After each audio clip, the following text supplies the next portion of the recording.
Hello friends, নমস্কার। সবাইকে স্বাগতম নতুন একটি ভিডিওতে। এটি তোমাদের আপার প্রাইমারি টেটকে লক্ষ্য করে এটা তোমাদের সংস্কৃত সাবজেক্টের একটা প্র্যাকটিস সেট।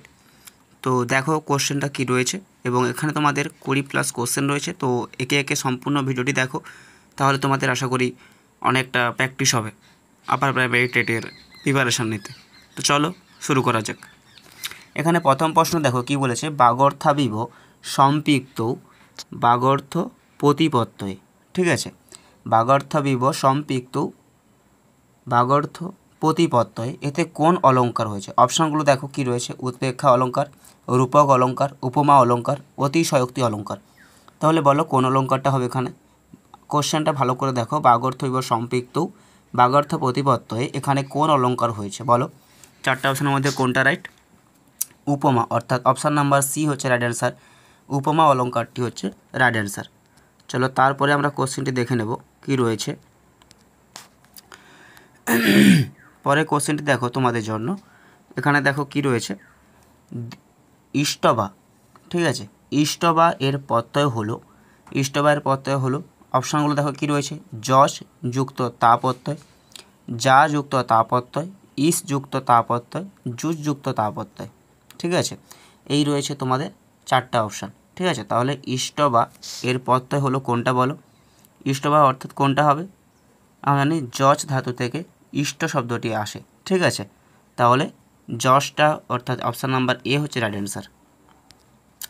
পরের প্রশ্নটি দেখো, 3 নম্বর কোশ্চেনে কী রয়েছে। এখানে দেখো এটা একটা সংস্কৃতের পেডাগগি। ঠিক আছে, এখানে দেওয়া আছে সংস্কৃতে সন্ধি ও সমাস শেখানোর জন্য কোন পদ্ধতি সবচেয়ে বেশি কার্যকর? সংস্কৃতে সন্ধি ও সমাস শেখানোর জন্য কোন পদ্ধতি সবচেয়ে বেশি কার্যকর? অপশান এতে দেখো নিয়ম মুখস্থ করানো, অপশান বিতে দেখো উদাহরণ দ্বারা শেখানো, অপশান সিতে দেখো অনুবাদ দ্বারা শেখানো, এবং অপশান ডিতে দেওয়া আছে শুধু বক্তৃতা দেওয়া। তাহলে সংস্কৃতে অর্থাৎ সংস্কৃতে সন্ধি ও সমাস শেখানোর জন্য কোন পদ্ধতি সবচেয়ে বেশি কার্যকর হবে বলো? নিয়ম মুখস্থ করানো? মোটেও নয়, উদাহরণ দিয়ে শেখানো, এটা হচ্ছে রাইট অ্যান্সার। ঠিক আছে, অর্থাৎ অপশান নাম্বার বি হলো রাইট অ্যান্সার। চলো পরে কোশ্চেনটি দেখো কি রয়েছে। এখানে দেখো তোমাদের কি বলা আছে। অপশান দেখো, কোশ্চেনটা দেখো 4 নম্বর কোশ্চেন, অশুদ্ধ বাক্য চিহ্নত। ঠিক আছে, অর্থাৎ এখানটায় অশুদ্ধ বাক্য কোনটা তোমাদের চিহ্নিত করতে বলছে। ঠিক আছে, অপশানগুলো দেওয়া আছে দেখো, মানে 4টা বাক্য দেওয়া আছে, 4টা বাক্যগুলো দেখো। বেদা চত্বর সন্তি। ঠিক আছে, এটা একটা বাক্য। 2 নম্বর দেওয়া আছে সভায়াং শতং জনাঃ সন্তি। 3 নম্বরে দেওয়া আছে বালকা গৃহং গচ্ছন্তি। 4 নম্বর দেওয়া আছে সরোবরে রক্তং কমলানি সন্তি। তাহলে অশুদ্ধ বাক্য চিহ্নিত, এখানে দেখো কোনটা কোন বাক্যটি সঠিক দেওয়া আছে এবং কোন বাক্যটি মানে অসঠিক অর্থাৎ সঠিক নয়, সেটি তোমাদের চিন্তা করতে হবে যে অশুদ্ধ বাক্যটি কোনটি বলো। তাহলে বেদা চত্বর সন্তি, সভায়াং শতজনাং সন্তি, এবং বালকা গৃহং গচ্ছন্তি, আর সরোবরে রক্তং কমলানি সন্তি। এইটা হচ্ছে তোমরা ভালো করে বলো কোথায় তোমাদের অশুদ্ধ বাক্য, অর্থাৎ এই রাইট অপশানটা তোমরা কমেন্ট সেকশানে কমেন্ট করো। ঠিক আছে, এটা আমরা বলছি না, কারণ তোমরা এসএলএসটিতে অনেক করে এসছো, তাই এটা বলা হচ্ছে না। তো এটাকে তোমরা কমেন্ট সেকশানে তোমাদের উত্তরগুলো জানো কি হতে পারে। পরে কোশ্চেনটা দেখো কি রয়েছে। এখানে দেখো পরের প্রশ্ন কী দেওয়া আছে তোমাদের, আনীয়। 5 নম্বর কোশ্চেন দেখো, আনীয় এর প্রকৃতি প্রত্যয় হলো, এখানে অপশান এ আছে দেখো আং যুক্ত নি যুক্ত লব প্রত্যয়, অপশান বিতে দেওয়া আছে আ যুক্ত নি যুক্ত লব প্রত্যয়, এবং অপশান সিতে দেওয়া আছে আং যুক্ত নি যুক্ত নত প্রত্যয়, এবং অপশান ডিতে দেওয়া আছে আং ধাতু দেওয়া আছে এবং যুক্ত দিয়ে আং যুক্ত নিয় যুক্ত লব। ঠিক আছে, তাহলে এখানে আনীয় এর প্রকৃতি প্রত্যয় করলে আমরা কি পাবো বলো, কোনটা হবে right answer? Option number A হচ্ছে রাইট অ্যান্সার, অর্থাৎ আং যুক্ত নি যুক্ত লব প্রত্যয় করে কোনটা হবে আনীয়, তাই তো? এটা হচ্ছে রাইট অ্যান্সার। চলো পরের কোশ্চেনটা দেখো কি রয়েছে। পরের কোশ্চেনটা দেখে নেবো আমরা কি রয়েছে এখানে। আচ্ছা, এখানে দেখো একটা দেওয়া আছে, এটা হচ্ছে স্বর প্রকরণ থেকে তোমাদের নেওয়া হয়েছে, অনুনাসিক বর্ণ নাস্তি। ঠিক আছে, এখানে অনুনাসিক বর্ণ নাস্তি, কোনটি অনুনাসিক বর্ণ নয়? অপশান এতে দেওয়া আছে দেখো ককার, অপশান 2 নম্বর অপশান দেওয়া আছে ইয়কার, এবং অপশান 3 নম্বরে দেওয়া আছে উঁকার, আর অপশান নাম্বার চারে দেওয়া আছে যে মকার, তাহলে অনুনাসিক বর্ণ অনুনাসিক বর্ণ নাস্তি, অনুনাসিক বর্ণ কোনটা নয় বলো? অনুনাসিক বর্ণ কোনটা নয়? ককার। ঠিক আছে, ককারটা হচ্ছে অনুনাসিক বর্ণ নয়, আর সবই এই 2 নম্বর বলো, 3 নম্বর, 4 নম্বর, অর্থাৎ মকার, উমকার আর ইহকার এইগুলি সবই হচ্ছে অনুনাসিক বর্ণের মধ্যে পড়ছে। ঠিক আছে, কিন্তু তাহলে অপশান নাম্বার একেরটা হচ্ছে রাইট অ্যান্সার, অর্থাৎ এটা হচ্ছে অনুনাসিক বর্ণ নয়। তারপরে কোশ্চেন দেখো কী দেওয়া আছে, এখানে দেখো কী দেওয়া আছে, শুদ্ধ বাক্যং স্যাৎ। শুদ্ধ বাক্যং স্যাৎ, এখানে 1 নম্বর দেওয়া আছে ইদং ভারত মাতায়া চিত্রমস্তি। 2 নম্বর দেওয়া আছে ইদং চিত্রং ভারত মাতা অস্তি। 3 নম্বর দেওয়া আছে ইদং ভারত মাতু চিত্রমাস্তি। এবং 4 নম্বর দেওয়া আছে অয়ং চিত্র ভারত মাতৃ অস্তি। তাহলে কোনটা শুদ্ধ বাক্য? এখানে সবগুলোই হচ্ছে অশুদ্ধ বাক্য দেওয়া আছে এবং একটা শুধুমাত্র শুদ্ধ বাক্য দেওয়া আছে, সেটা তোমাদের চিহ্নিত করতে হবে। তাহলে বলো কোনটা হবে?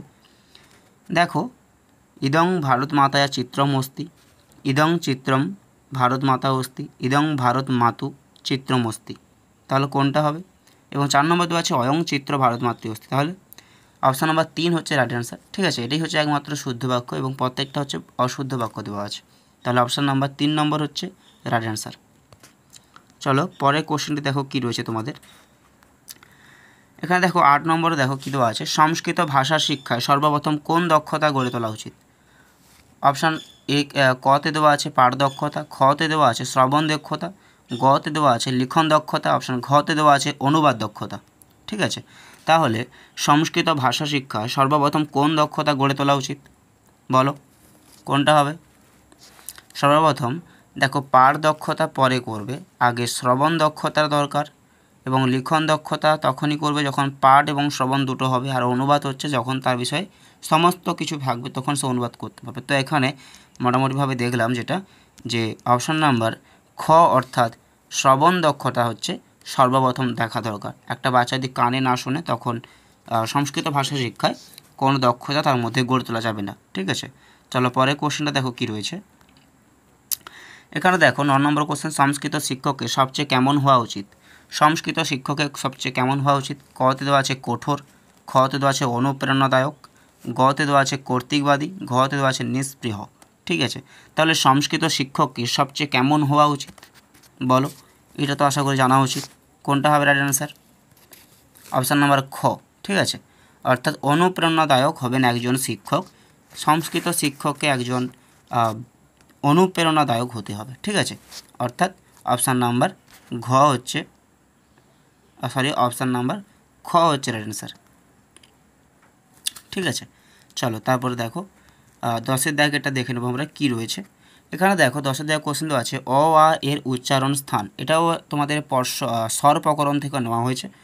তো এগুলো যথেষ্ট রকম ইম্পর্টেন্ট কোশ্চেনগুলো। তো তোমরা দেখো এখানে কী বলা আছে, অ আ এর উচ্চারণ স্থান, এতে দেওয়া আছে মূর্ধা, বিতে দেওয়া আছে জিহ্বা, সিতে দেওয়া আছে তালু, মানে ঘতে দেওয়া আছে কণ্ঠ। তাহলে অ আ এর উচ্চারণ স্থান কোথায় হয়? মূর্ধা, জিহ্বা, তালু, কণ্ঠ। এটা তোমরা কমন প্রশ্ন, তোমরা আশা করি জানো সবাই এগুলো। তো অপশান নাম্বার কণ্ঠ অর্থাৎ ডি হচ্ছে রাইট অ্যান্সার। ঠিক আছে, চলো এই রকম করে তোমাদের প্রশ্ন তুলে দেবে, এটা তোমরা ভেবে রাখতে পারো, কোনো সমস্যা নেই তাদের, কারণ টেক্সচুয়াল খুব কমই দিচ্ছে, আর আপার প্রাইমারি তো টেক্সচুয়াল বলতে তোমাদের ওইসব কোনো নেই, তবে গ্রামার, পেডাগগি এগুলো এবং স্বরপ্রকরণ, ঠিক আছে, এগুলো ভেরি ইম্পর্টেন্ট যেগুলো। তো 11 নম্বর কোশ্চেন দেখো, স্বরের অপর নাম কি? এখানে দেখো অপশান দেওয়া আছে, কি দেওয়া আছে? অজ, বি দেওয়া আছে হল, সি দেওয়া আছে ওয়ান, ডিতে দেওয়া আছে অক।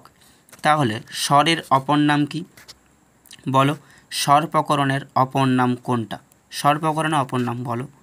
আশা করি এটা তোমাদের কাছে অনেক নতুন লাগছে, কারণ স্বর প্রকরণটা তোমাদের এসএলএসটি টপিক ছিল না যদিও। তো স্বর প্রকরণের অপর নাম কোনটা হবে বলো? অপশান নাম্বার একেরটা অর্থাৎ অজ হচ্ছে রাইট অ্যান্সার। ঠিক আছে, চলো তারপরে কোশ্চেন দেখো কী রয়েছে। এখানে দেখো বিকল্প রূপ, এক সেকেন্ড, হ্যাঁ এবার দেখো বিকল্প রূপে, আচ্ছা এখানে দেওয়া আছে বিখ্যাত ফলং পতন্তি। ঠিক আছে, বিখ্যাত ফলং পতন্তি, এখানে বিকল্প রূপ বলতে ফলম আছে, তাহলে কোনটা হবে? ফলে আছে, ফলস্য আছে, ফলায় আছে, ফলানি আছে, তাহলে কি? এখন আমি যদি এখানটায় বলি পত্রাণি পতন্তি, ঠিক আছে, তাহলে পত্রাণি পতন্তি মানে পাতাগুলি পড়ছে বেশি, তাই তো। তাহলে এই ফলমের জায়গায় আমি সরাসরি ফলানিটাকেও রাখতে পারি, তাহলে ফলানি পতন্তি অর্থাৎ গাছ থেকে ফলগুলি পড়ছে। তাহলে বিকল্পে ফলমের বিকল্পে কোনটা হচ্ছে ফলানি। তাহলে অপশান নাম্বার 3-এরটা হচ্ছে রাইট অ্যান্সার। ঠিক আছে, চলো পরের কোশ্চেনটি দেখো কি রয়েছে। 13 নম্বর কোশ্চেন দেখো, এখানে কি বলেছে, ব্যাকরণ শিক্ষা কি বলেছে, ব্যাকরণ, ঠিক আছে, ব্যাকরণ শিক্ষণস্য উদ্দেশ্যনা বর্ততে, ঠিক আছে, মানে ব্যাকরণ শিক্ষার উদ্দেশ্য সাধন করার জন্য কোনটা থাকা প্রয়োজন বা নিজের মধ্যে কোনটাকে বোঝায় ব্যাকরণ শিক্ষা করতে হলে বলো।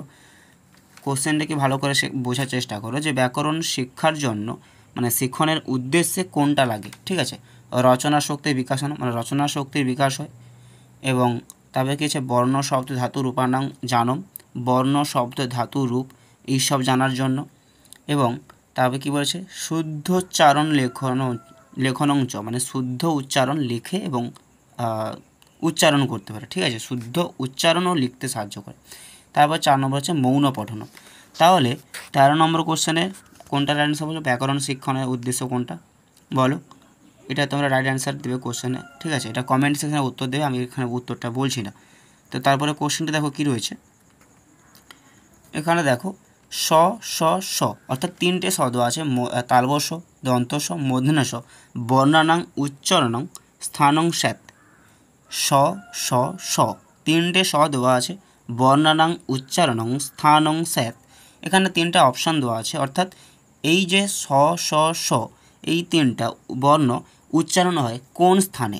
ঠিক আছে, তাহলে দেখো অপশান দেওয়া আছে মূর্ধা দন্ত তালু, 2 নম্বর দেওয়া আছে তালু মূর্ধা দন্তা, এবং তারপর দেওয়া আছে দন্ত মূর্ধা তালু, এবং 4-এ দেওয়া আছে তালু দন্ত মূর্ধা। তাহলে এখন মূর্ধা দন্ত তালু বুঝতে পারছি যে 3 জায়গায় হবে, কোনটা কোন জায়গায় সেটা হচ্ছে দেখার বিষয়। তাহলে বলো তালবস, দন্তেশ, মূর্ধন্যশ, এটা কোনটা হবে বলো। এটা দেখো তালবস, এটা তালুতে উচ্চারণ হচ্ছে। আচ্ছা, তাহলে প্রথমে তালু আছে। ঠিক আছে, আমি 1 সেকেন্ড এটা সবগুলো মুছে দিয়ে বলছি। তাহলে দেখো তালবস তালুতে উচ্চারণ হচ্ছে, মানে এই তালুটা আছে প্রথমে তালু হবে। ঠিক আছে, মানে বাকি দুটো অপশান বাদ গেল। দন্তস তখন কী হচ্ছে, দন্তন হচ্ছে, অর্থাৎ এটা হবে। তারপরে মূর্ধন্যশ মূর্ধা, তার মানে অপশান নাম্বার 4টা হচ্ছে রাইট অ্যান্সার। ঠিক আছে, বুঝতে পেরেছো। তাহলে কোশ্চেন নাম্বার 14-র 4-এর অ্যান্সারটা রাইট অ্যান্সার, অর্থাৎ ডি। 15 নম্বর কোশ্চেন দেখো কী রয়েছে।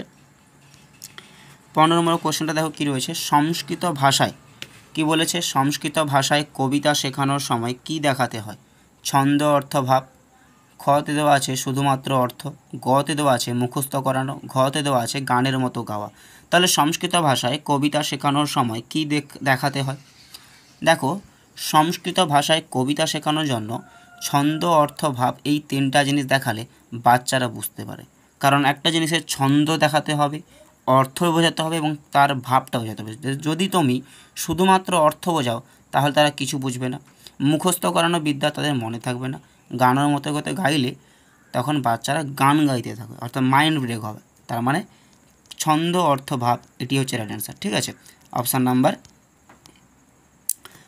কোনটা, অপশান নাম্বার ক হচ্ছে রাইট অ্যান্সার। ঠিক আছে, চলো 16 নম্বর কোশ্চেন দেখো কি রয়েছে।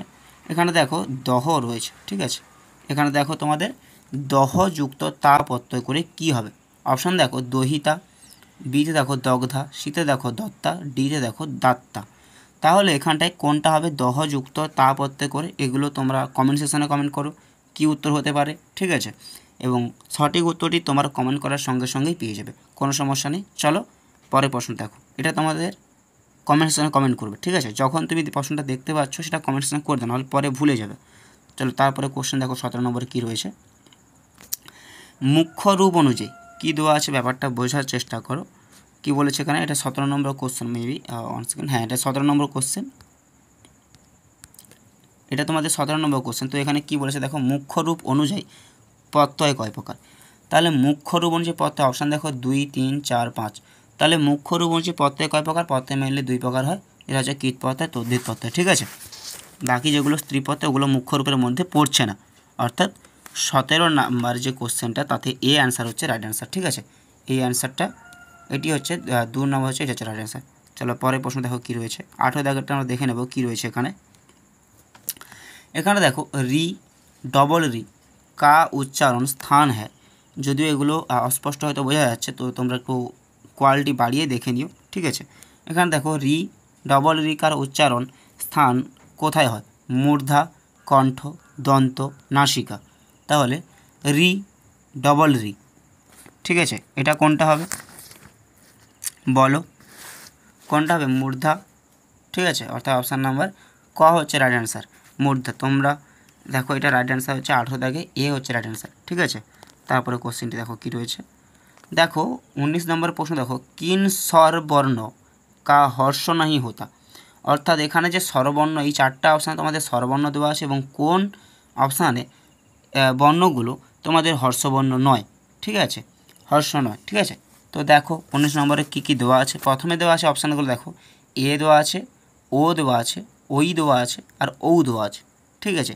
অপশান বিতে দেখো অ, হর্ষই, হর্ষৌ, রি দেওয়া আছে, তারপরে রি দেওয়া আছে, লি দেওয়া আছে, তারপর এ, ও, হর্ষই, লি, এরকম দেওয়া আছে। তাহলে কোনটা হচ্ছে রাইট অ্যান্সার বলো? কিন স্বর, অর্থাৎ হর্ষবর্ণ নয় কোনটা বলো? হর্ষস্বর বর্ণ নয় কোনটা? অপশান নাম্বার এ, অর্থাৎ এই হচ্ছে এই এ, ও, ওই আর ঔ, এটি হচ্ছে রাইট অ্যান্সার, ঠিক আছে। তাহলে বুঝতে পেরেছো আশা করি। এবার 20 নম্বর প্রশ্ন দেখো কী রয়েছে তোমাদের। 20 নম্বর প্রশ্ন দেখে নাও তোমাদের কী রয়েছে, শেষ প্রশ্ন এটা তোমাদের। स्वरों का विभाजन कितने प्रकार से हुआ है, ঠিক আছে, এখানে জিজ্ঞাসা চিহ্ন থাকবে। তাহলে स्वरों का विभाजन कितने प्रकार से हुआ है, অর্থাৎ স্বরের বিভাজন কয় প্রকার হয়? অপশান এতে দেখো 3 প্রকার, অপশান সিতে দেখো 5 প্রকার, অপশান বিতে দেখো 4 প্রকার, অপশান ডিতে দেখো 2 প্রকার। তাহলে কোনটা হবে বলো? স্বরের বিভাজন কয় প্রকার হয় বলো? স্বর হচ্ছে 3 প্রকার, ঠিক আছে, অর্থাৎ অপশান এ হচ্ছে রাইট অ্যান্সার। এখানে তোমাদের 20টি প্রশ্ন শেষ হলো, ঠিক আছে। এই 20টি প্রশ্ন তোমাদের কেমন লাগছে কমেন্ট সেকশনে কমেন্ট করো, এবং বাকি প্র্যাকটিসের অর্থাৎ পরের প্র্যাকটিসেরটি তোমাদের খুব শীঘ্রই আসতে চলছে, তো তার জন্য চ্যানেলটিকে সাবস্ক্রাইব করে পাশে থাকবেন। ধন্যবাদ, দেখা হচ্ছে পরের ভিডিওতে।